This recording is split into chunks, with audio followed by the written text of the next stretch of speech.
Hello friends, welcome back to our channel. ఈరోజు మనం ఈ వీడియోలో chimney, small chimney 60 centimetre chimney unboxing చూద్దాము. అండ్ అలాగే దీని ఫిట్టింగ్ చూద్దాము, దీని ఫీచర్స్ ఎలా ఉన్నాయి, దీని పనితనం ఎలా ఉంటుంది అనేది కూడా నేను ఎక్స్ప్లెయిన్ చేస్తాను. సో ఈ బాక్స్లో మీకు చిమ్నీ డక్ట్ పైప్ అనేది రాదనమాట, ఓన్లీ చిమ్నీ మాత్రమే వస్తుంది. చిమ్నీ యూనిట్ పైప్ అనేది మీరు సపరేట్గా టెక్నీషియన్ దగ్గర పర్చేజ్ చేయాల్సి ఉంటుంది.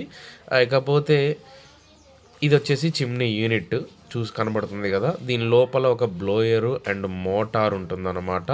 ఇది చుట్టూ ఉన్న బాడీ వచ్చేసి ఎంఎస్ బాడీయే, స్టీల్ బాడీయే. అండ్ బ్లోయర్ వచ్చేసి 180 వాట్స్ బ్లోయర్ ఉంటుందన్నమాట. ఇది 1200 క్యూబిక్ మీటర్ సక్షన్ పవర్ అనమాట, అంటే 1200 క్యూబిక్ మీటర్ పర్ అవర్తో ఎయిర్ ఫ్లో ఉంటుంది. పైన ఒక గ్లాస్ ఉంటుందన్నమాట. అండ్ కింద ఒక ఫిల్టర్ ఇస్తాడు, అంటే కొన్నిటికి బ్యాఫెల్ ఫిల్టర్ అని ఉంటుంది, మరి కొన్నిటికి ఫిల్టర్ లెస్ అంటారు కదా, అలా హోల్స్ ఉన్నటువంటి జాలీ లాంటి ఒక ఫిల్టర్ ఉంటుంది అనమాట. అలాగే ఒక ఆయిల్ కలెక్టర్ కూడా కింద ఉంటుంది. అయితే ఇప్పుడు వచ్చే మోడల్స్ అన్నీ మోషన్ సెన్సార్ మోడల్సే ఉంటాయి అన్నమాట. అలాగే దాని కింద 2 లైట్లు ఇస్తాడు. ఈ మోడల్ ఎలికా కంపెనీకి సంబంధించిన 2 ఫీట్ చిమ్నీ. ఇది వచ్చేసి ఆన్లైన్లో 12,000 రూపీస్కి అవైలబుల్గా ఉంది. ఒకవేళ ఈ చిమ్నీ ఫిట్ చేసుకోవాలనుకుంటే మీరు 6 ఇంచెస్ పైపు ఫిట్ చేసుకోవాలి. కాబట్టి దానికి మీరు గోడకి 6 ఇంచెస్ హోల్ పెట్టుకోవాల్సి ఉంటుంది అనమాట.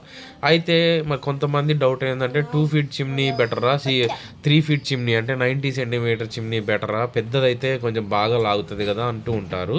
సో అట్లాంటిది ఏం లేదండి, మీకు పెద్దదైనా చిన్నదైనా దాని మోటార్ పవర్ మీద డిపెండ్ అయి ఉంటుంది. అయితే మీరు ఆ ఏరియాని బట్టి, మీకు ఉన్న కిచెన్ ఏరియాని బట్టి అక్కడ చిన్నదైతే సూటబుల్గా ఉంటుందా, పెద్దదైతే సూటబుల్గా ఉంటుందా అనేది డిసైడ్ అయ్యి తీసుకోవాల్సి ఉంటుంది. కానీ రెండింటికి నేను చెప్పానుగా సక్షన్ పవర్ అని, 90లో 1200 క్యూబిక్ మీటర్ ఉంటుంది, 60లో 1200 క్యూబిక్ మీటర్ ఉంటుంది. అయితే కింద మీ స్టవ్ బేస్ని బట్టి, స్టవ్ సైజుని బట్టి అది 60 90 అనేది మీరు డిసైడ్ అవ్వాలన్నమాట. స్టవ్ పెద్దగా ఉందనుకోండి 90 తీసుకోండి, కొంచెం వెడల్పుగా ఉంటుంది, సక్షన్ ఏరియా కూడా కొంచెం పెద్దగా వస్తుంది. అలాగే చిన్నదనుకోండి మీరు, అంటే 2 బర్నర్ స్టవ్ అయితే చిన్నది. అల్యూమినియం పైప్ పెట్టుకుంటే ఏంటంటే తుప్పు రాదనమాట, ఎక్కువ రోజులు మన్నికగా ఉంటుంది. అలాగే బయట సైడ్ ఒక క్యాప్ పెట్టుకుంటే లోపలికి బల్లులు, ఎలుకలు, పిట్టలు లుపోకుండా ఉంటాయి.